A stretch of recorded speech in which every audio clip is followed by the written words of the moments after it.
Oh, hi, my name is Colin Genge. I'm from Retrotec, and today we're going to be talking about pressure in houses and the gauges that measure those pressures.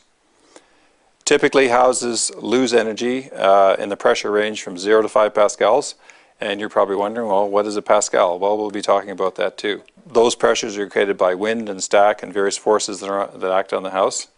And we'll also be talking about pressures in ducts that range from 25 pascals to 50 pascals. The gauges that we're going to be using to make those measurements look something like this, and we're going to make you familiar with those gauges so you understand that component completely. Over here we have a Minneapolis DG700, a very popular gauge, and a Retrotec DM2. And I want to show you the similarities and differences between the two.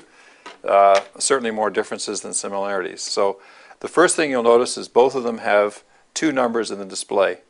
This is channel A, channel B, channel A, channel B. Real simple. How that pressure is acquired is from, in this case, these two ports. This is the input port. So if we just press on this port, you'll notice that a pressure appears and the number is positive.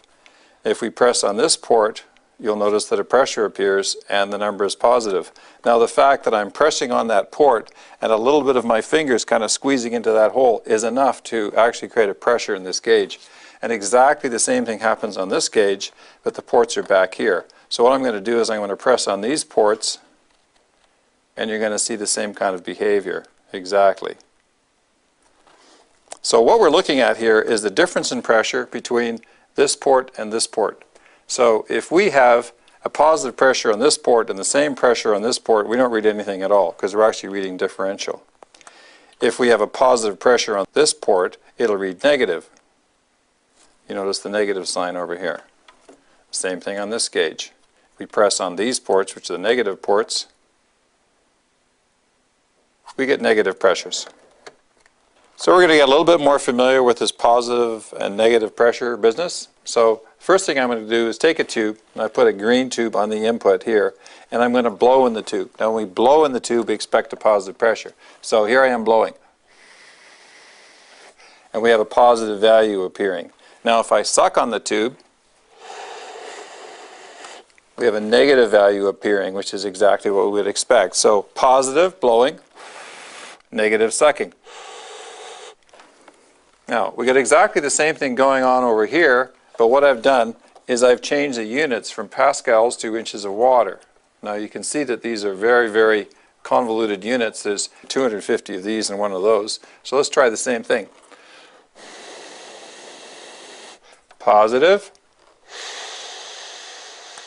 negative. So here we have a little mason jar full of water, and we've got a 1 inch mark marked on it.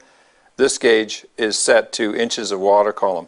So we're going to take this tube that's attached to the positive port over here, or the input port on channel A, and we're going to submerge it down in the water 1 inch. So this gauge is now reading 1 inch of water column. It's exactly what we'd expect.